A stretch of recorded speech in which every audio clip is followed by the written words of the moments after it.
गोस्वामी कहते हैं कि 64 अंग होते हैं। एकादशी मनाना, जो कि महीने में 2 बार आता है, हरे कृष्ण महामंत्र का जप करना, वो भागवत पुराण पढ़ना, यात्रा पर जाना, ऐसे भक्तों की सेवा करना। तो इस तरह से 64 अंग जो है श्रील रूप गोस्वामी ने अपने शास्त्र में बताया, भक्ति कैसे करते हैं, डिटेल में बताया सब। और भगवान के साथ हम सबका संबंध है, ऑलरेडी फिक्स्ड है। हम लोग सभी लोग भगवत धाम से आए हैं, भगवान का घर छोड़ के हमारा आए हैं, लेकिन भगवान के साथ हमारा एक संबंध है, एक स्पेशल हमारा रिलेशन है। तो शास्त्र कहते हैं कि भगवान के साथ हम लोग ये 4 तरह के संबंध बना सकते हैं। उसमें पहला क्या आता है, दास रस, भगवान की सेवा करना, सेवक बन के, दास बन के सेवा करना। और दूसरा आता है साख्य रस, भगवान के साथ मित्रता करना, भगवान को अपना फ्रेंड के रूप में मानना। तीसरा आता है वात्सल्य, भगवान को अपने बच्चे के रूप में पूजा करना या उनकी रक्षा करना, उनकी देखभाल करना। और चौथा क्या है, माधुर्य रस, भगवान को अपना भगवान के साथ प्रेम का आदान प्रदान करना। तो हनुमान जी का भी भगवान के साथ एक स्पेशल रस है, संबंध है, वो क्या है, दास रस। तो दास रस की भावना में हनुमान जी हमेशा राम जी की सेवा करने के लिए तत्पर रहते हैं, रेडी। जैसे आपने देखा कि 100 मीटर का जो रनिंग रेस होता है, देखा आपने टीवी में, स्प्रिंट रेस उसको बोलते हैं, 100 मीटर का रन रेस रहता है। तो रेस में जब खड़े रहते तो कैसा बैठते हो लोग, कुछ पता है, ऐसा आधा, एक पैर ऐसा पीछे एक पैर सामने ऐसा रख के रेडी रहते, मतलब जैसे ही विजिल बजाएगा भागना चालू करेगा, मतलब उतना रेडी रहना पड़ता है, अलर्ट रहना पड़ता है।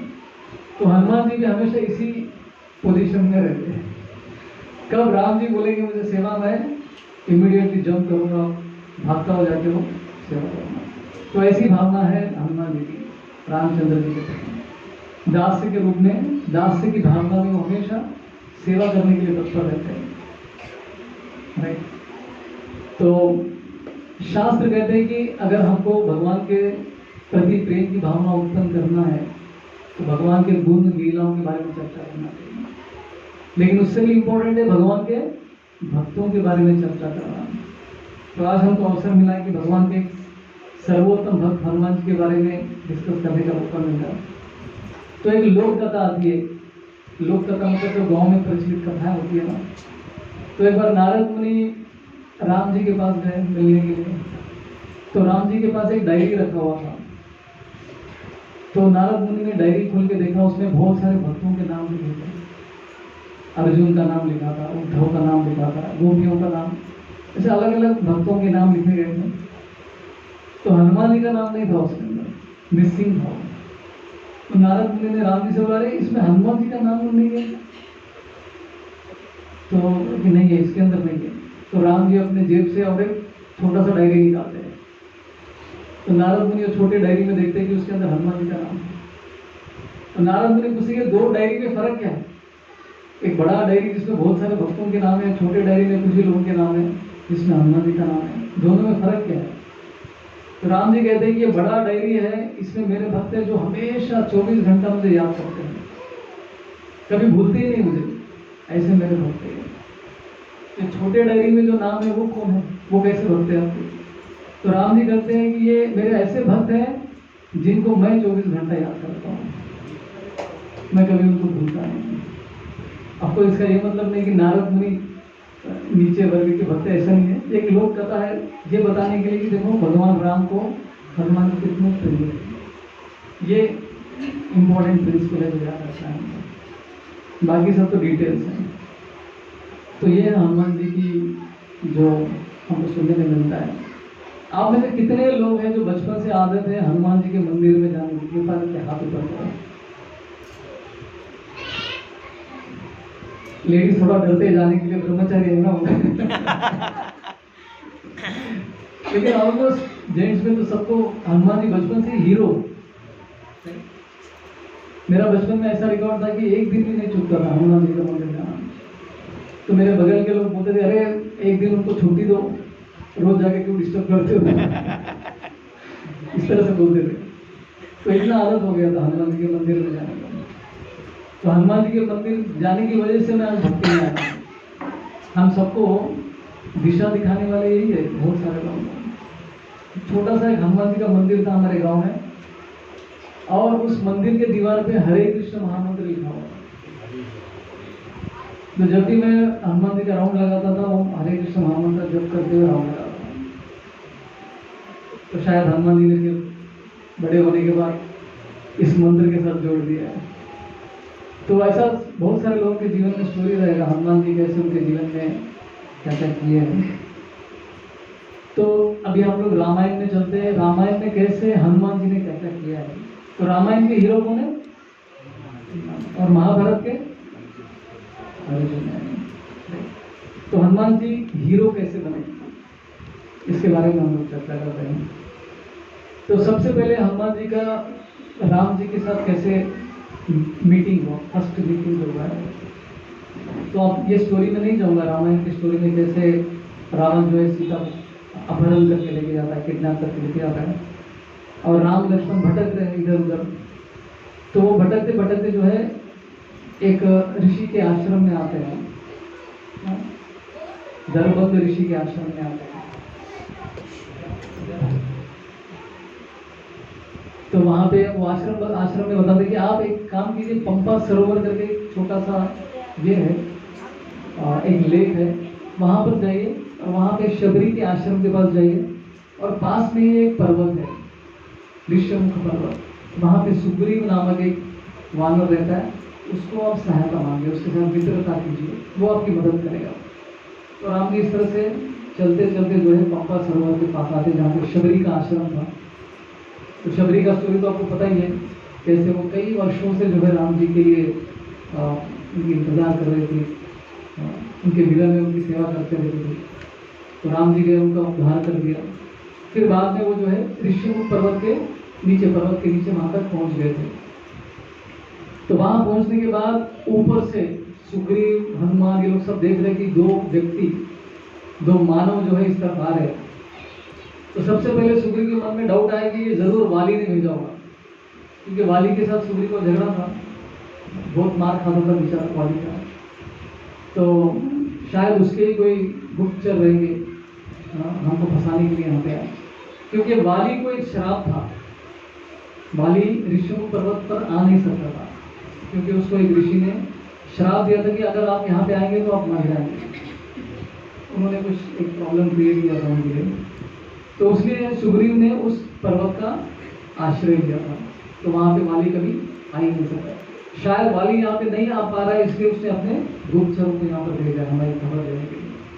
ऐसा करके सुग्रीव डर जाते हैं और हनुमान जी को बेसिकली कि जाओ पता करो कि ये दोनों कौन है। तो हनुमान जी अपना वेश बदल कर नीचे आते, ब्राह्मण का रूप धारण करके राम और लक्ष्मण से मिलने आते। तो हनुमान जी अपना वेश कैसे बदल पा रहे थे, अष्ट सिद्धि नवनिधि के दाता है। तो उसमें एक सिद्धि ये भी है कि वो अपना रूप बदल सकते थे। तो इस तरह से हनुमान जी नीचे आते हैं राम लक्ष्मण से मिलने के लिए। तो जन्म जन्मांतर से हनुमान जी के प्रभु कौन है, रामचंद्र जी। लेकिन वो जब नीचे आए, राम लक्ष्मण के सामने आए, वो अपने प्रभु को पहचान नहीं पाए, समझ में नहीं आया कि ये कौन है करके। तो वो मीठे मीठे वचन बोलने लगे हनुमान जी राम और लक्ष्मण को, बहुत ही एकदम कविता के रूप में बात करने लगे, जैसे हमारे मनोज साहब को करते हैं। तो जो भी बात कर रहे थे कविता के रूप में, पोएटिक लग रहा था उनका जो भाषा था हनुमान जी का, और बहुत बुद्धिमानी के साथ वो बात कर रहे थे। तो ये देख के राम जी बहुत प्रसन्न हुए कि ये काफी समझदार है, उनको पता है कि ये मेरा भक्त है। लेकिन राम जी भी अपने आप को दिखा नहीं रहे थे कि मैं वही राम, तुम्हारा वही राम हूं करके नहीं दिखा रहे थे। तो इसके पीछे आचार्य कहते हैं कि क्योंकि हनुमान जी वेश बदल कर आए, उन्होंने अपना रूप नहीं दिखाया, तो राम जी भी अपना रूप हनुमान जी को नहीं दिखा रहे थे। जैसे गीता में श्लोक आता है, ये यथा माम सदैव भजाम्यहम्। जितना हम जिस विचारधारा के साथ, जिस चेतना के साथ हम भगवान का आश्रय लेते, भगवान के सामने जाते हैं, भगवान उतने लेवल तक ही हमको जो है अपने को आशीर्वाद देते हैं, अपने आप को दिखाते हैं, रिवील करते हैं। तो हनुमान जी पहचान ही नहीं पाए कि ये भगवान राम है करके। तो भगवान भी अपने आप को छुपा रहे थे, भगवान अपने आप को कवर कर देते, सामने एक पर्दा आ जाता है। तो फिर तो बोलते कि ऐसा ऐसा सीता के साथ अपहरण हुआ, रावण करके राक्षस से लेकर गया, तो मुझे सुग्रीव से मदद मांगनी है, उसका हेल्प मांगना है। तो हनुमान जी फिर दोनों को अपने कंधे पे बिठाकर जो है पर्वत के ऊपर लेकर जाता है। तो वहाँ आने के बाद सुग्रीव से मिलते हैं, दोनों एक दूसरे को अपनी कहानी सुनाते हैं। आपकी पत्नी को भी किसी ने अपहरण किया, मेरी पत्नी को भी किसी ने अपहरण किया, दोनों का सेम प्रॉब्लम है, राइट? चलो दोस्त बन जाते हैं एक दूसरे की मदद करेंगे। तो दोनों के बीच में एग्रीमेंट होता है कि मैं आपकी मदद करूंगा और आप मेरी मदद करूंगा। ऐसा हो गया।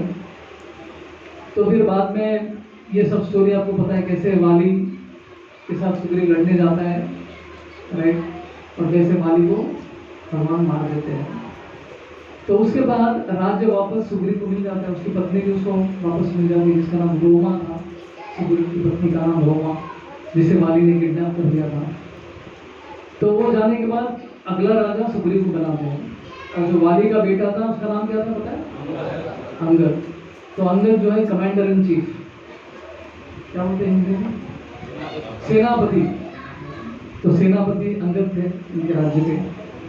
तो लेकिन जैसे ही राज्य वापस मिल गया और पत्नी भी मिल गई, सब कुछ मिल गया, तो वो एकदम अपने दुनिया में चले गए सुग्रीव, फुल एंजॉयमेंट के मोड में चले गए, राइट? तो उस समय पे 4 महीने चतुर्मास से शुरू हो गए। चतुर्मास मतलब जो वर्षा ऋतु स्टार्ट हो गई, बारिश का महीना स्टार्ट हो गया। तो 4 महीने सुग्रीव जो है इतने सालों से उसने एंजॉयमेंट ही नहीं किया। अभी विचार कीजिए, आपको कई दिनों से आपको खाने के लिए नहीं मिला, मिल गया तो क्या करेंगे आप? टूट पड़ेंगे उसको, क्या खा रहे क्या पता नहीं चलेगा, ऐसा धनाधन सब खाते रहेंगे। तो सुग्रीव भी ऐसे ही मोड में था, इतने सालों से बेचारा पर्वत छोड़ के नीचे आया नहीं था डर के मारे, वाली के डर से। अभी इतना सब मिल गया तो फिर वो मजा मस्ती में लग गया। और राम को जो वचन दिया था वो भूल गया कि भाई राम को भी मदद करना है, सीता की खोज करनी है, ये भूल गया था। तो फिर 4 महीने भी बीत गए और कई दिन भी बीत गए, फिर भी सुग्रीव अपनी दुनिया में है। तो लक्ष्मण को गुस्सा आता है, तो राम जी को भी गुस्सा आता है, बोलते लक्ष्मण जाओ उसकी खबर लो, पता करके आओ कि क्या कर रहा है। तो लक्ष्मण बड़े गुस्से में, आप देखेंगे रामायण सागर का जो रामायण था, लक्ष्मण उसमें सच में बहुत गुस्से वाले थे। तो गुस्से से जो है सुग्रीव से मिलने जाते हैं, बोलते कि क्या तुम भूल चुके हो, तुमने राम को वचन दिया था कि सीता की खोज करेंगे और आप भूल गए। अगर आप अभी नहीं आएंगे तो मैं ही आपको यहीं पे मार दूंगा, ऐसा करके डरा रहे थे। तो सुग्रीव डर जाता है लक्ष्मण के गुस्से को देखकर, तुरंत भाग के राम जी से मिलने आता है और क्षमा मांगता है कि प्लीज क्षमा कीजिए, मैं सुख भोग इतना लग गया कि मैं भूल गया था आपके वचन के बारे में। तो फिर बोलते कि खोज कैसे की जाए, तो अपने पूरे वानर पार्टी को बुला लेते हैं, वानर सेना को बुला लेते हैं सुग्रीव। और सुग्रीव इतने एक्सपर्ट थे कि उनको पूरे भूलोक के पूरे ब्रह्मांड में कौन सी गली है, कौन सी गली में क्या रखा है, सब डिटेल मालूम था। तो राम जी बोलते कि आपको इतना डिटेल कैसे मालूम है? तो बोले कि वाली का मार खा के यहाँ वहाँ भाग रहा था, मैं पूरे ब्रह्मांड में भाग रहा था, तो मेरे को हर गली हर नुक्कड़ सब मालूम है। तो क्या करता है, अपने जो सेना है उसको 4 डिवीजन करता है, 4 दिशाओं में डिवीजन करता है, ईस्ट वेस्ट नॉर्थ और साउथ। और सबके लिए एक टीम देता है कि आप इधर खोज करने के लिए जाओ, आप इधर जाओ, इधर जाओ। लेकिन साउथ के डायरेक्शन में हनुमान जी को भेजा जाता है, क्योंकि सुग्रीव को पता है कि अगर कोई खोज कर सकता है वो हनुमान कर सकता है, ऐसा वो जामवंत को बता रहे थे। तो उस दिन वहाँ पे राम जी थे, वो सुन लेते कि ऐसा सुग्रीव बता रहे कि हनुमान जी कर सकते हैं। तो राम जी जो है हनुमान जी से मिलने आते, बोलते कि अरे आप करने वाले हो, ऐसा मुझे सुग्रीव बता रहे हैं, तो आप ये रिंग लीजिए, अगर आपको सीता मिल जाएगी तो ये अंगूठी का जो रिंग है ये आप सीता को दिखाइए तो आपको पहचान लेगी। ऐसा करके राम जी जो है वो अंगूठी हनुमान जी को देते हैं।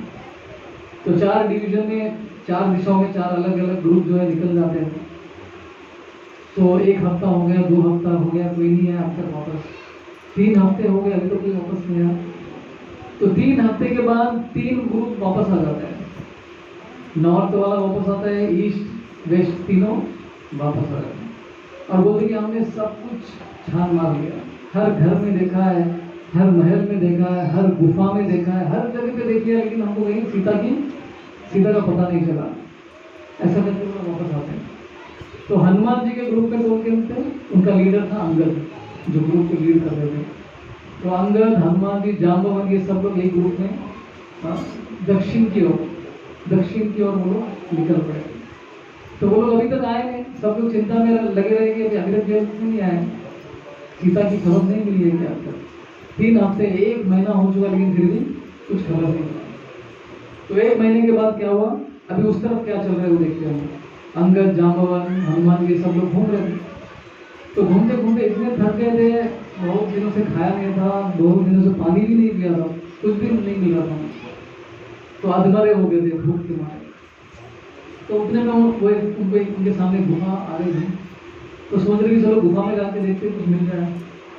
तो गुफा में लेकिन इतना अंधेरा था कि एक चीज भी दिखाई नहीं दे रहा था कि अंदर क्या है।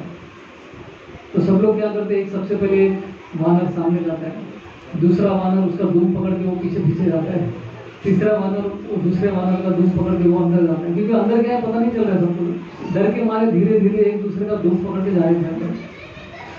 तो जा रहे अंत नहीं हो रहा है उस गुफे का, इतना बड़ा गुफा था वो। तो फाइनली कुछ समय के बाद सडनली देखा कि एक पूरा स्वर्ग की तरह दिख रहा था। वहां पे देखा कि बड़े बड़े रूम्स है, महल के जैसा है, सोने का बना हुआ है, पेड़ पौधे हैं जो कि फलों से लदे हुए हैं, वाटरफॉल, झरने हैं, नदियां बह रही थी, वहां पे छोटे छोटे नदियां बह रही थी। इतना सुंदर दृश्य था वो देख। तो सब लोग इतना खुश हो गए, वानर है, बंदर है, सब लोग जंप करने लगे, पेड़ों पे छलांग मारने लगे, धनाधन सब खाने लगे। भूख लग रही थी, इतने सालों से, इतने समय से उन्होंने कुछ खाया नहीं था, कई दिनों से। तो सब लोग पेट भर के अच्छे से खा रहे। तो उसी समय पे वहां पे एक स्त्री आती है, उसका नाम है स्वयं प्रभा करके उसका नाम रहता है। तो स्त्री सामने आती है हनुमान जी से। तो हनुमान जी बात करते कि आप कौन है, यहाँ पे कैसे आई और ये गुफा किसका है?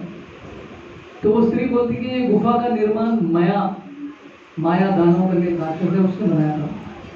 तो बाद में उसने इस जगह का इंचार्ज एक दूसरे स्त्री को दे दिया, जिसका नाम था हेमा। तो वो इस जगह की देखभाल कर रही थी और उनके मरने के उपरांत वो मेरी फ्रेंड थी, तो उसने मुझे इंचार्ज बनाया यहाँ पे इस जगह का। तो बोलती कि आप लोग जितना चाहे आप लोग खाइए पिए एंजॉय कीजिए, कोई प्रॉब्लम नहीं है, लेकिन यहाँ का एक कंडीशन है। सब खाने के बाद कंडीशन बोलती है, वो बोलती है कि आप लोग यहाँ पे आ गए लेकिन बाहर नहीं जा सकते। जितना आप बाहर जाने का प्रयत्न करेंगे उतना कठिन होगा और आप मर भी सकते हैं बाहर जाने के प्रयत्न करने। ये लोग सोचते कि अंदर आके फंस गए हम लोग। तो सब लोग सोचने लगते कि हम तो सीता की खोज में निकले, लेकिन हम लोग यहाँ पे कैसे फंस गए। तो स्वयं प्रभा से जाके बोलते कि देखिए हम लोग भगवान राम की सेवा में लगे हुए और हमको यहाँ से जाना है, सीता की खोज करना है, हमारी मदद करो। तो वो जो स्वयं प्रभा जो स्त्री थी वो काफी योगिनी थी, काफी शक्तियां थी। तो उसने जैसे राम जी का नाम सुना तो उसने, ठीक है आप चिंता मत कीजिए, मैं अपने शक्तियों से आपको यहाँ से डायरेक्टली बाहर भेज दूंगी। तो सब लोग खुश हो जाते, बचते हम लोग, नहीं तो फिर हम लोग राम की सेवा करने के बजाय हम लोग इधर ही मर जाते, अपना जीवन अंत हो जाता। तो फिर अपनी शक्ति से वो स्त्री जो है इन सबको गुफा के बाहर निकाल देती है। तो फिर से लोग खोज करने लगे सीता की, फिर भी बहुत समय के बाद जो है कुछ खबर नहीं मिल रही थी। तो फाइनली अंगद लीडर था उनका, खोज करने की पार्टी का लीडर थे। तो अंगद ने कहा कि अभी मुझसे नहीं होगा और मैं अपने चेहरा जो है राम जी को नहीं दिखा सकता। अगर हम सीता की खोज नहीं कर पाएंगे तो हम कैसे जाएंगे राम जी के सामने। तो क्या करते, अनशन करते मृत्यु तक, मैं कुछ खाऊंगा नहीं पीऊंगा नहीं, अपने शरीर को ऐसे ही त्याग दूंगा। ऐसा करके बैठ जाते एक जगह पे, समुद्र के एकदम पास में आते, वहां पे बैठ करके अनशन पे लग जाते। तो हनुमान और जामवन कहते, अरे आप इतना जल्दी हार कैसे मान गए, चलो हम लोग कोशिश करते हैं। तो अंदर नहीं, अभी नहीं होने वाला है, हमारे अंदर शक्ति नहीं है, वानरों के अंदर भी कोई शक्ति नहीं है, अभी हम कुछ नहीं कर सकते। देखो राम जी की पत्नी को रावण ने किडनैप कर दिया, वो स्टोरी बताने लगते सबको अंदर कि कैसे जटायु वहां पर आया था और बगल में एक बड़ा सा पक्षी बैठा था, राइट। तो वो पक्षी भी इंतजार कर रहा था कि ये लोग अपना प्राण छोड़ने के लिए रेडी हो गए तो अच्छा है, तो मुझे भी खाने को मिल जाएगा, बहुत सालों से मैंने भी कुछ खाया नहीं है। तो वो पक्षी भी जो विचार करने लगता है, चलो आप लोग सब मर जाओ ताकि मैं आप लोग खा लूँ, वो भी इंतजार करता रहता है। तो अंदर जो है सब स्टोरी बता रहा है कि देखो राम जी के बारे में, राम कथा चल रही थी वहाँ पे, फ्री टाइम में क्या करेंगे, राम कथा करते हैं। तो अंगद राम जी की कथा बताने लगे, बताते बताते वो जटायु की कहानी बता रहे थे, कैसे जटायु जो है रावण से लड़ने लगे और अपने प्राणों को त्याग दिया राम की सेवा में। तो जैसे ही जटायु का नाम सुनता है वो पक्षी जो है जिसका नाम संपाति था, तो उसने सुन लिया कि अरे इन्होंने मेरे भाई का नाम लिया, जटायु तो मेरा भाई है। तो फिर वो अंगद से पूछते कि ये जटायु के बारे में क्या बता रहे थे आप, ठीक से बताओ, वो मेरा भाई है। अरे आपके भाई है, उन्होंने तो अपने प्राण त्याग किए राम जी की सेवा में। तो पूरा स्टोरी बोलने के बाद जो है वो संपाति रोने लगते हैं, फिर अपनी कहानी बोलने लगते हैं, बचपन की कहानी, कैसे बचपन में संपाति और जटायु जो है जब वो यंग थे, कम उम्र के थे, तो आकाश में इतने दूर तक वो लोग उड़ रहे थे, उड़ते उड़ते एक बार क्या है सूरज के करीब आ गए थे। तो उस समय पे जटायु सूरज के इतने करीब आ गए थे कि उनको जलन महसूस हो रहा था। तो उसी समय पे संपाति जो है अपने भाई को बचाने के लिए अपने जो भी पंख थे वो जटायु के ऊपर रख दिया। तो ऐसा करने से जटायु के पंख जल गए और नीचे धड़ाक से गिर गया। अपने भाई को तो बचा लिया लेकिन वो खुद उसके पंख जल गए थे। तो तब से लेकर अब तक वहीं पे पड़े हुए थे, पंख नहीं तो कैसे उड़ सकते। और 8000 साल से वहां पे इंतजार कर रहे थे, कितने साल से, 8000 साल वहीं पे पड़े हुए थे। देखो स्थिति देखो कैसी है, जीव की स्थिति कैसी हो सकती है, भौतिक जगत में इतनी डरावनी स्थिति भी हो सकती है। तो इतने समय तक मेरा एक बेटा था, वो मेरी देखभाल कर रहा था, लेकिन अभी वो भी नहीं दिख रहा है, वो भी पता नहीं कहाँ चला गया। और जटायु भी मैंने बहुत तलाश की, मतलब बहुत सारे साधुओं से पूछा लेकिन कोई बता नहीं पा रहा था। मेरे भाई से मैं कभी मिल ही नहीं पाया, ये सब बता रहे थे। अंत में एक ऋषि आए यहाँ पर, उनका आश्रम पास में था, चंद्रमा करके ऋषि का नाम था। तो उस ऋषि से निवेदन करते हैं जटायु, संपाति बोलते कि देखो मुझे मेरे भाई को ढूंढना है, कृपया करके मेरे पंख मुझे लौटा दीजिए, कुछ कीजिए आप। तो चंद्रमा बोलते कि मैं अपनी शक्तियों से आपका पंख लौटा सकता हूँ, लेकिन उससे आपका कोई फायदा नहीं होगा। अगर यहीं पर आप बैठे रहेंगे तो कुछ समय के बाद आपको भगवान की सेवा करने का मौका मिलेगा और आपके जीवन का उद्धार हो जाएगा। अभी आपके सामने दो ऑप्शन देंगे तो आप क्या सिलेक्ट करेंगे? तुरंत आपको पंख मिल जाएंगे, आप मजे से उड़ सकते हो, और पता नहीं कितने साल के बाद भगवान के दूत यहाँ पर आएंगे और आपका उद्धार हो जाएगा, आप सेवा कर पाएंगे। देखिए संपाति देखिए कितने अच्छे थे, उन्होंने क्या सिलेक्ट किया? इंतजार करने का, पंख नहीं चाहिए। ऐसे भी भक्त होते भगवान के। तो इस तरह से 8000 साल से जो है वहां पे वेट कर रहे थे, इंतजार कर रहे थे। तो फाइनली आप ही है राम के वो दूत जो यहाँ पर आने वाले थे। तो आप सब सीता की खोज में है, मैं सीता कहाँ पर है अभी तुरंत बता सकता हूँ। और चील होता है ना, चील की दृष्टि बहुत तेज होती है, बहुत ऊपर से भी नीचे का वस्तु देख सकता है। तो वहां बैठे बैठे रामेश्वरम में बैठे बैठे जो है संपाति लंका में क्या हो रहा है वो सब देख पा रहा था। कि लंका में जो है रावण का महल है, महल के बीचों बीच एक सुंदर सा गार्डन है, अशोक वाटिका, उसके अंदर एक पेड़ के नीचे एक दुबली पतली स्त्री बैठी हुई रोते हुए, तो सब दिख रहा है उसको, इतने दूर से दिख रहा है। तो बोले आप चिंता मत कीजिए, यहाँ से लंका जाइए, वहाँ पे सीता है, उसको लेकर आ सकते हैं। तो सब लोग बहुत प्रसन्न हो गए कि पता तो चला कि सीता कहाँ पर है, सीता मैया कहाँ पर है। तो सब खुश हो गए। अभी सब प्लान कर रहे हैं, लेकिन कौन जाएगा, इतना बड़ा समुद्र है, उसको लांघना इतना आसान नहीं है।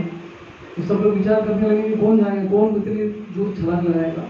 बंदर छलांग लगाते हैं ना, तो कौन छलांग लगाएगा लंका तक। तो कोई बोलता है कि वो लंका वहां से 100 योजन की दूरी पर था, रामेश्वरम से लंका जो है 100 योजन, 1 योजन मतलब 8 मील, तो 100 योजन 80 मील। नहीं 8 मील, और 100 योजन मतलब कितना हो गया, 800 मील दूरी में था। तो एक बंदर बोलने लगे, मानव बोलने लगे कि मैं 10 योजन ही जंप कर सकता हूँ, एक बोले लेकिन मैं केवल 30 योजन जंप कर सकता हूँ, एक बोले मैं 50 योजन, अंदर बोलते कि मैं 100 योजन जंप कर सकता हूँ लेकिन वापस नहीं आ पाऊंगा। लॉजिक क्या है कोई समझा नहीं। जब जा सकते तो आ भी सकते हैं तो नहीं है। तो इस तरह से सब लोग अपने अपना कैपेसिटी ताकत बता रहे थे कि मैं इतना ही कर सकता हूँ, इतना ही कर सकता हूँ। और ये सब जो चर्चा चल रही थी तो हनुमान जी साइड में बैठे थे चुपचाप, नंबर भक्त की तरह, तो अपनी दुनिया में थे, राम जी का चिंतन कर रहे थे। तो जामवंत कहते कि मैं जब यंग था तो मैं भी पूरे ब्रह्मांड में चक्कर लगाता था। जामवंत भी बहुत शक्तिशाली थे, लेकिन अभी बूढ़े होने के कारण वो छलांग नहीं लगा पाए थे, उड़ नहीं पाए थे। तो ये सब जब चर्चा चल रही थी, हनुमान जी चुपचाप वहां पे साइड में बैठे हुए। उनको तो लग ही नहीं रहा था कि मैं कुछ कर सकता हूँ, क्योंकि उनको उनकी शक्तियों के बारे में उनको कुछ भी पता नहीं था।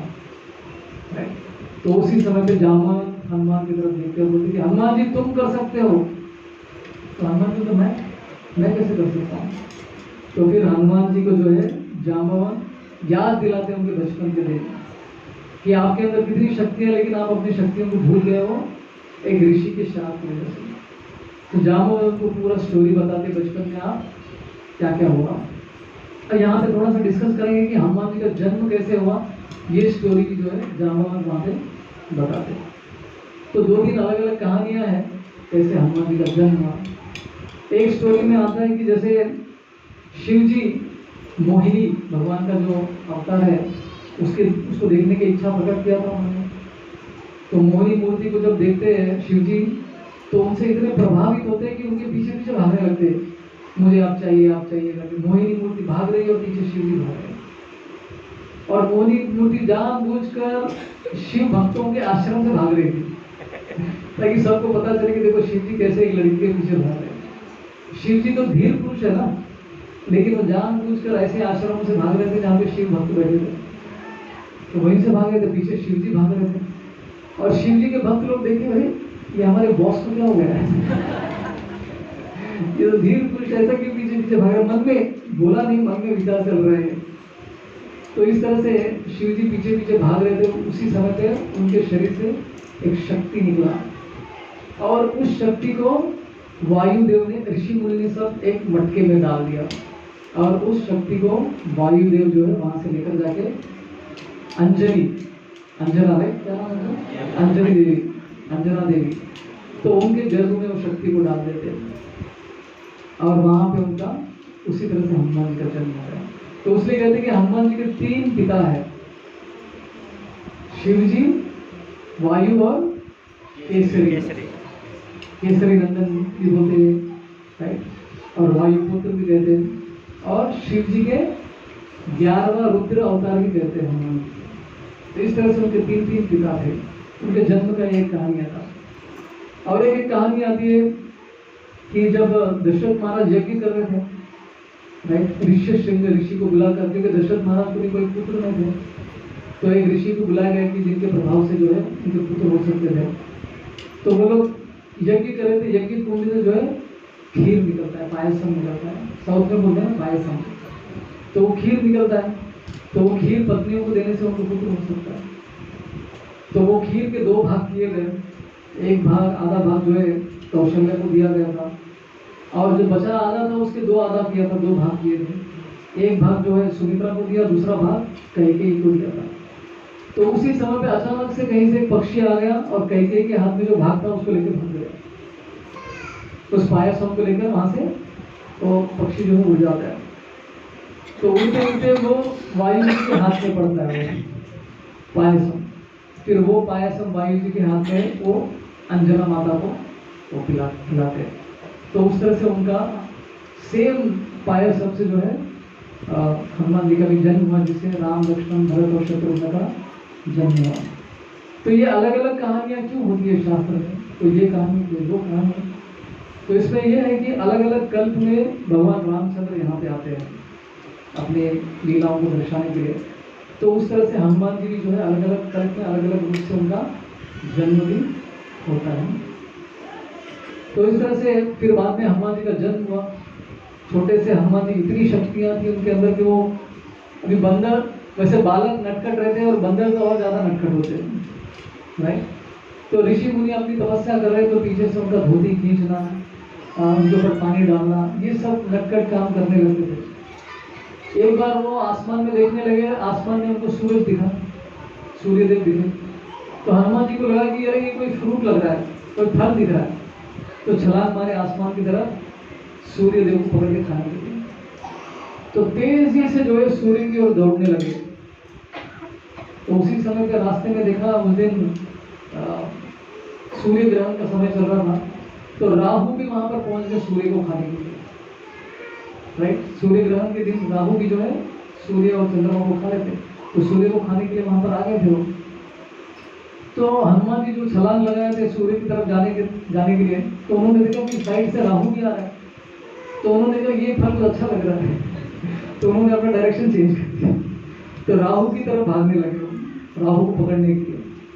तो राहु डर के मारे कांप के भाग रहे वहां से।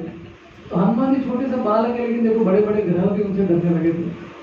तो राहु जो है डर के जो है इंद्र की शरण में चले और इंद्रदेव से बोले कि अरे बचाओ, इस छोटे से बालक से मुझे खाने के लिए आ रहा है, इससे बचाओ।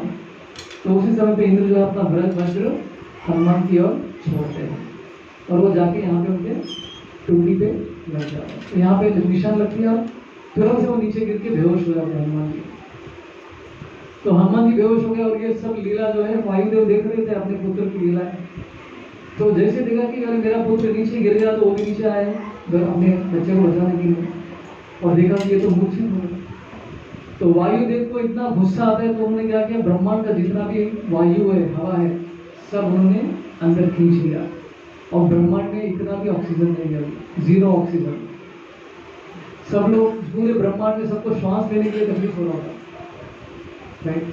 तो इस तरह से सब लोग डर गए थे, सभी देव देवता सब लोग वहां पे आगे ब्रह्मा जी के आगे, अरे वायुदेव ऐसा क्यों कर रहे हो। तो सबको पता चलता है कि इंद्र ने मारा है, वज्र से नीचे गिर गया बेचारा उनका पुत्र। तो सब लोग जो है माफी मांगते वायुदेव से, क्षमा कीजिए। और ब्रह्मा जी अपने कमंडलों में से पानी निकाल के जो है हनुमान जी को जगाते हैं। तो सभी देव देवता जो है प्रसन्न हो जाते हैं कि अपने वायु का पुत्र है, सब लोग उनको आशीर्वाद देने लगते हैं। ब्रह्मा जी उनको आशीर्वाद देते कि आपका आयु जो है बहुत लंबी होगी। इंद्र उनको आशीर्वाद देते कि आपका शरीर वज्र की तरह होगा, वज्र से भी आपके ऊपर सम्मान करेंगे तो भी आपके शरीर को कुछ नहीं होगा। इस तरह से सभी देवता जो है उनको आशीर्वाद देने लगे। अभी इतने सब आशीर्वाद प्राप्त करने के बाद हनुमान जी और नटखट बन गए ज्यादा, ऋषि मुनि के आश्रम में सबको तंग करने लगे। तो एक बार ऐसे ही चल रहा था, तो एक ऋषि ने उनको श्राप दे दिया हनुमान जी, तुम अपने सभी शक्तियों को भूल जाओगे, अगर कोई तुमको याद दिलाएगा तो ही आपको याद आएगा, नहीं तो आपको कुछ भी याद नहीं आएगा, ऐसा करके श्राप दे। तो ये सब स्टोरी जाम्बवन जो है हनुमान को याद दिला रहे, देखो तुम्हारे पास बहुत शक्तियां हैं, तुम भूल चुके हो। तो तभी जो हनुमान जी है अपना साइज बढ़ा लेते, हाँ मैं बहुत कुछ कर सकता हूँ, ऐसा करके वो भी कभी कभी होता है ना, बच्चे लोग एग्जाम में फेल होने का डर लगता है, तो माँ बाप बोलते हैं डरो मत, फेल नहीं होंगे, तुमको अच्छे मार्क्स आएंगे। तो बच्चा भी थोड़ा सा ये हो जाता है। ओके, सबको प्रेरणा की जरूरत होती है, इंकरेजमेंट की जरूरत होती है।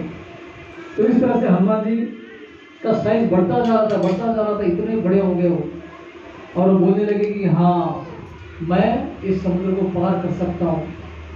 अगर बाहरी रूप से देखेंगे तो ऐसा लगता है कि हनुमान जी को घमंड है, ऐसा लगता है, घमंड के साथ बोल रहे कि मैं कर सकता हूँ, हाँ। लेकिन वो ये भी बोल रहे थे कि राम जी की इच्छा होगी तो मैं करके दिखाऊंगा, ऐसा भी बोल रहे थे। तो यहाँ पर एक स्टोरी आती है श्रील भक्ति सिद्धांत सरस्वती ठाकुर की, भोपाल के जो गुरु महाराज है। तो एक बार भक्ति सिद्धांत सरस्वती ठाकुर एक बोट में, एक नाव में जा रहे थे गंगा पार करने के लिए। तो उनके साथ उनके शिष्य सभी लोग बैठे थे। अभी भक्ति सिद्धांत सरस्वती ठाकुर के गुरु का नाम जानते हैं आप लोग? गौर किशोर दास बाबा जी महाराज। अभी सरस्वती ठाकुर एक बहुत बड़े स्कॉलर, पंडित थे, पूरे शास्त्रों को उन्होंने पढ़ लिया था, पढ़े लिखे थे, वो विद्वान थे। लेकिन उनके गुरु जो गौर किशोर दास बाबा जी महाराज थे, वो पूरे अनपढ़ थे। तो उनके शिष्यों ने पूछा कि अरे आपने ऐसे गुरु का चुनाव क्यों किया, जिनको कुछ ज्ञान नहीं है, एकदम अनपढ़ टाइप है। तो सरस्वती ठाकुर ने क्या बताया, वो बताते कि ये बोट देखते हैं बोट, तो बोट में जो है ये था, इंजन था, वो इंजन की वजह से बोट आगे बढ़ रहा था। तो सरस्वती ठाकुर अपने शिष्यों को बताते कि ये देखिए ये इंजन कितना आवाज कर रहा है, इंजन चल रहा है इसलिए बोट आगे बढ़ रही है, लेकिन इंजन काम कैसे कर रहा है? इंजन के पास में एक बैटरी है, बैटरी शांत बैठा है लेकिन काम वही कर रहा है। इंजन आवाज कर रहा है, उसकी गाड़ी आगे चल रही है, आपको ऐसा लग रहा है, लेकिन वो बैटरी की वजह से इंजन चल रहा है। उसी तरह से मैं इंजन की तरह हूँ जो आवाज करता है, लेकिन मेरे गुरु जो शांत बैठे हैं तो बैटरी की तरह है, जिनकी कृपा से मैं जो भी कर रहा हूँ कर पा रहा हूँ। तो सेम मूड में, इसी मूड में जो है हनुमान जी बता रहे थे कि अगर राम जी की इच्छा, उनकी शक्ति है मेरे साथ, तो मैं कुछ भी कर सकता हूँ, ऐसा वो बताते हैं। तो सभी लोग प्रसन्न होते हैं और सब लोग आश्चर्यचकित हो जाते हैं हनुमान जी का ऐसा रूप देखे, पहली बार देख रहे हो हनुमान जी का इतना बड़ा रूप। तो सब लोग बहुत प्रसन्न हो जाते हैं कि हनुमान जी कुछ करेंगे, सीता की खोज करेंगे, छलांग लगा कर जाएंगे। तो हनुमान जी देखिए तैयारी कर रहे थे लंका जाने के लिए, और लंका में कौन कौन है? रावण, कुंभकर्ण, इंद्रजीत, और रावण के बहुत सारे पुत्र थे, अक्षय, ये वो, पता नहीं क्या लंबा लिस्ट है उनका। और इतने सारे जो विलन है एक महल में बैठे हुए हैं, और हनुमान जी निहत्ते अकेले उस महल की ओर जा रहे। देखो कितना बड़ा रिस्क है, सोचने वाली बात है। अकेले जा रहे सीता की खोज में ऐसे जगह पे जहाँ पे राक्षसों का पूरा झुंड बैठा हुआ है, पावरफुल, खतरनाक, और आजू बाजू में सब समुद्र है, और हनुमान जी अकेले निकल पड़ रहे हैं। इतना बड़ा रिस्क भगवान की सेवा में लेने के लिए तैयार हो गए। भक्ति विनोद ठाकुर अपने एक भजन में कहते हैं कि भक्त जब सेवा में लगते हैं तो सेवा में भी बहुत सारे अड़चने आती है, तकलीफें होती है, डिफिकल्टीज, डिस्टर्बेंस होता है, लेकिन ये सब तकलीफें क्या है? ये सभी भगवान की कृपा है। भक्त क्या है, इसको आनंद के साथ लेते हैं और अपनी सेवा में आगे बढ़ते रहते हैं। तो ये सब चीजें भी उनके लिए खुशी का एक ये बन जाता है, कारण बन जाता है। तो इस तरह से हनुमान जी जो है तैयार हो गए छलांग लगाने के लिए। तो वहां पे बगल में पर्वत था जिसका नाम क्या था?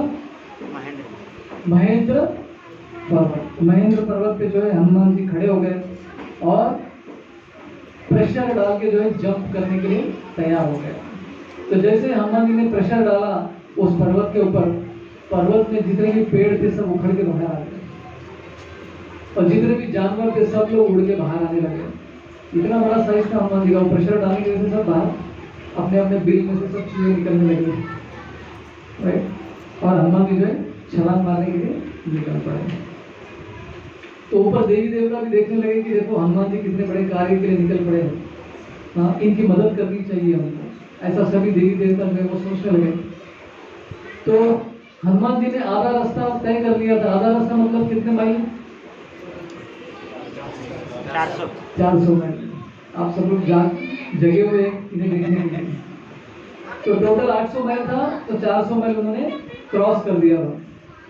तो उसी समय पे समुद्र के अंदर से एक पहाड़ बाहर निकला, और वो स्वर्ण था, स्वर्ण रूप में था, मतलब गोल्डन पर्वत था वो, सोने का पर्वत था।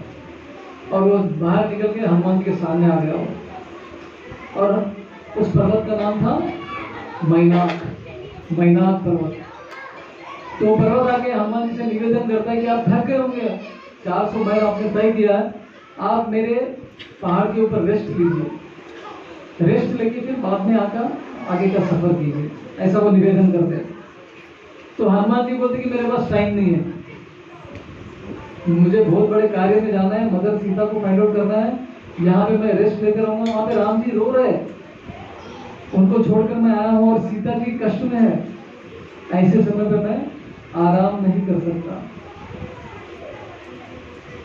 आप में से कितने लोगों को राम चाहिए? हाथ ऊपर कीजिए।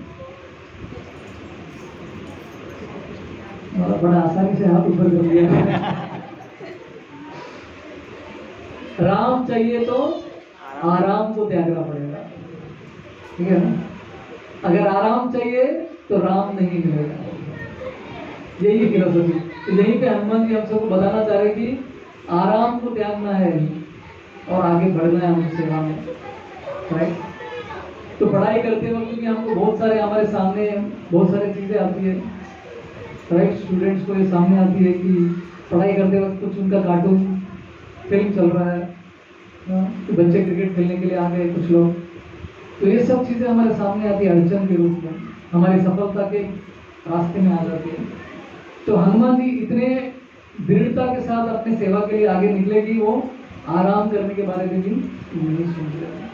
तो मैनाक पर्वत को दंडवत प्रणाम करते कि भाई मुझे आराम नहीं करना है, मुझे पहले सेवा करना है। तो उनका ध्यान जो है पूरा सेवा में था। तो इस तरह से जो है सभी देवता प्रसन्न हो जाते हैं हनुमान जी की ये चेतना को देखकर, ये विचारधारा को देखकर। तो हनुमान जी जो है अपने आगे रास्ते में कंटिन्यू करते हैं जर्नी। फिर देवी देवता उनको और टेस्ट लेना चाहते थे कि सच में इतने दृढ़ता है क्या इनके अंदर, इतना डिटर्मिनेशन है क्या, देखते। तो हनुमान जी और आगे निकले। तो इस बार जो नाग, जो सभी नाग है उनकी माँ का नाम है सुरसा, सभी नागों की माँ। तो इतनी बड़ी थी, वो भी समुद्र के बाहर निकली, इतना बड़ा मुंह लेकर हनुमान जी के सामने खड़े हो गई और हनुमान जी को बोलती है कि मेरे पेट का भोजन बिना बने कोई आगे नहीं बढ़ सकता है, मेरे मुंह के अंदर जाना ही पड़ेगा अगर आपको आगे जाना है तो, ऐसा वो शर्त लगाती है। तो हनुमान जी बोलती कि नहीं, मेरे पास बिल्कुल टाइम नहीं, मेरी माँ मेरे को छोड़कर मेरे को आगे जाना है।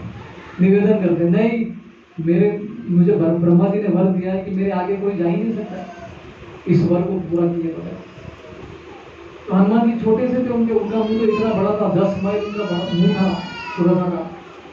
तो हनुमान जी क्या करते, अपना साइज 20 माइल कर देते हैं और सुरसा अपना मुंह का साइज 40 माइल कर देती है, केवल उसका मुंह का साइज, शरीर तो और बड़ा है उसका। तो हनुमान जी जो है अपना साइज 50 मील कर देते हैं। फिर सुरसा 60 कर देती है, हनुमान जी 70 करते हैं, वो 80 करते हैं, हनुमान जी 100 कर देते हैं। दोनों के बीच में कॉम्पिटिशन चल रहा है। तो फाइनली हनुमान जी समझ जाते कि ये कॉम्पिटिशन बेकार है। तो जैसे ही सुरसा का मुंह जो है 100 माइल के उतना बड़ा हो जाता है, हनुमान जी क्या करते हैं, इतने से बन जाते हैं और तुरंत उसके मुंह के अंदर जाते हैं, अंदर राउंड मार के फिर बाहर आ जाते हैं और आगे सुरसा को बोलते, देखो आपका जो भी वर था, ब्रह्मा जी ने आपको जो भी वर दिया मैंने उसको पूरा कर दिया, आपके मुंह के अंदर में गया और वापस आ गया, अभी मुझे छोड़ दो, मुझे आगे जाना है। तो सुरसा बहुत प्रसन्न हो जाती, बोलती कि तुम टेस्ट में पास हो गए। तो बेसिकली वो टेस्ट कर रही थी। तो यहाँ पे राधाराम स्वामी महाराज एक बार लेक्चर में बता रहे थे कि तो ये सुरसा किस चीज का प्रतीक है, यह है अहंकार का प्रतीक है। तो यहाँ पे दोनों के बीच में कंपटीशन चल रहा था, स्पर्धा चल रहा था कि नहीं, कौन बड़ा है, मैं बड़ा कि तू बड़ा।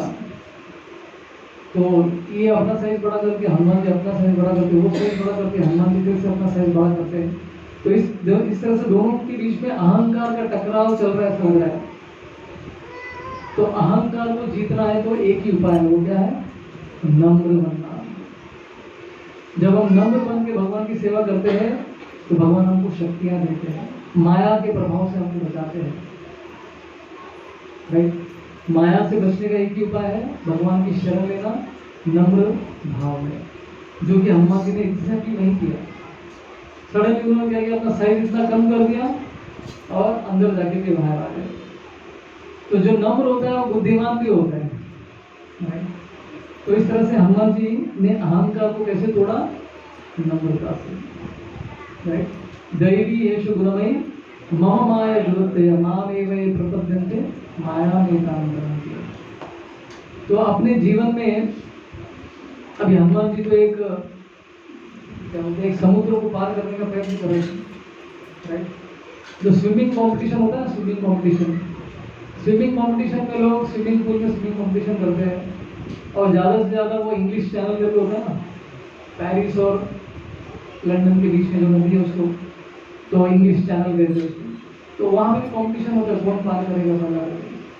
तो ऐसे छोटे छोटे नदियाँ हम लोग पार कर सकते हैं, लेकिन समुद्र को किसी ने कभी पार किया है क्या, नहीं। तो माया भी जो है समुद्र रूप, समुद्र से भी ज़्यादा पावरफुल है। आदमी समुद्र ही पार नहीं कर सकता है तो माया को कैसे पार करेगा, तो माया को पार करने का क्या उपाय है? भगवान की शरण लेना। मम माया दुर्ग माम एवं प्रपद्यन्ते मायाम एकाम तरन्ति। तो हम लोग पार कर सकते हैं। तो भौतिक जगत के इस सागर को पार करने का एक ही तरीका है, भगवान की शरण लेना। तो इस तरह से हनुमान जी ने सुरसा को हरा दिया। कैसे? अपनी नम्रता से।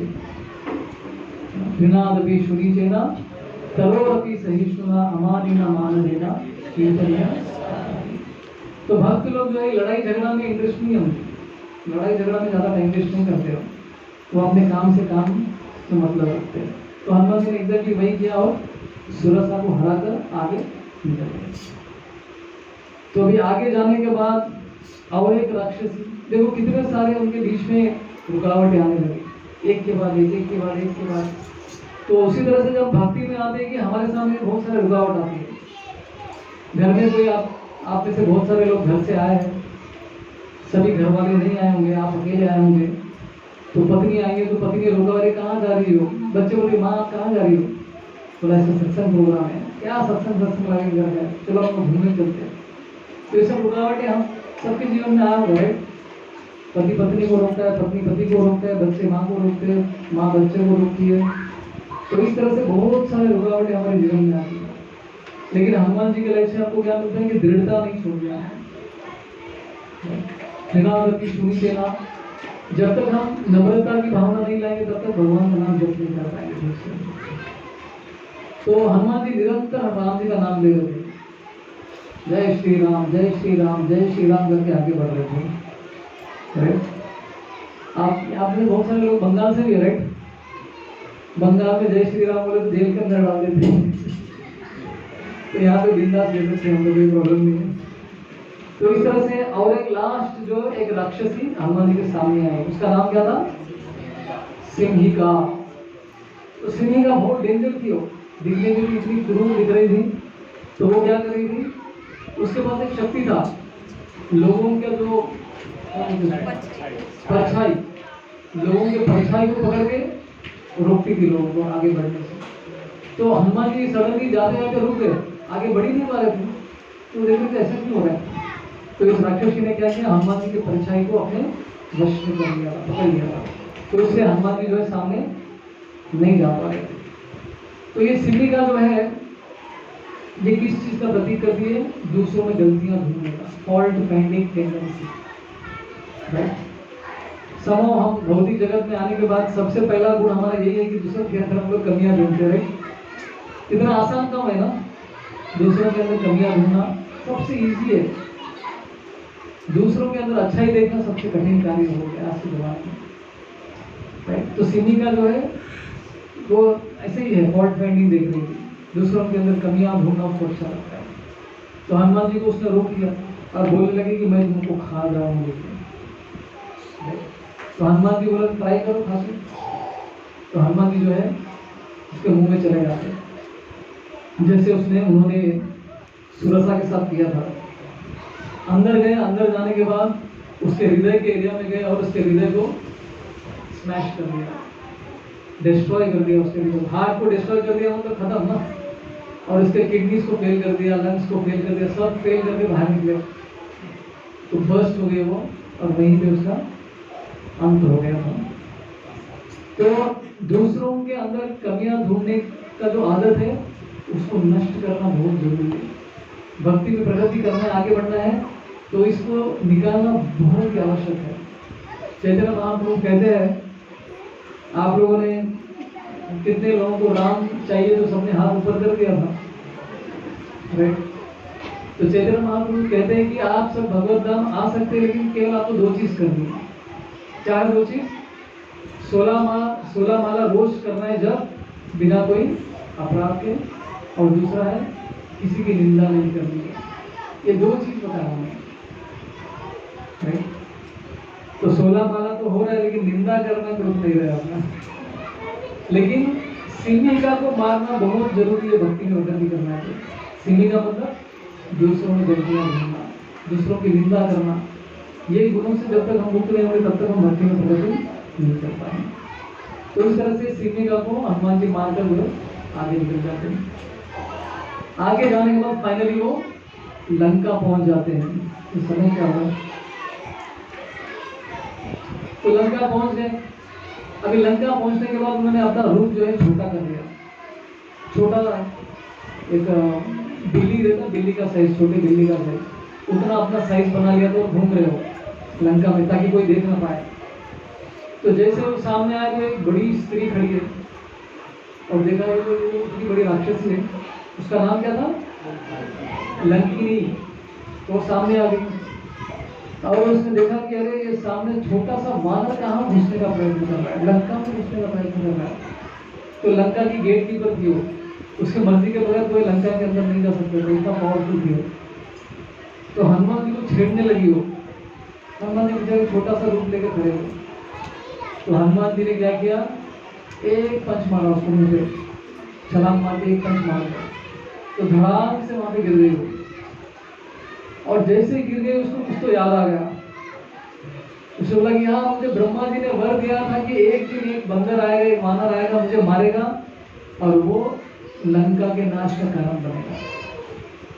तो लंकिनी को खुश होना चाहिए कि दुख होना चाहिए कि कोई आया है पूरे लंका को बर्बाद करने के लिए। लेकिन समय वो खुश हो जाती है, अरे तो तुम्हें हो गया, चलो चलो जाओ, तुमको मैं अपना आशीर्वाद देती हूँ। ऐसा आशीर्वाद देती है हनुमान जी को। तो हनुमान जी बड़े आश्चर्यचकित हो जाते, बड़ी अच्छी लेडी। तो उसका आशीर्वाद प्राप्त करके हनुमान जी लंका के अंदर घुस जाते, लेकिन अपना साइज उतना ही रखते, छोटा सा साइज। अब घूमने लगते, लंका में घूमने लगते। इतना बड़ा उसका महल था, इतना बड़ा राज्य था उसका, सोने का बना हुआ पूरा उसका लंका था। बड़े बड़े महल थे, रोड भी सोने के बने हुए, देखिए। तो सोचिए रोड भी चमक रहे हैं वहां पे, राइट।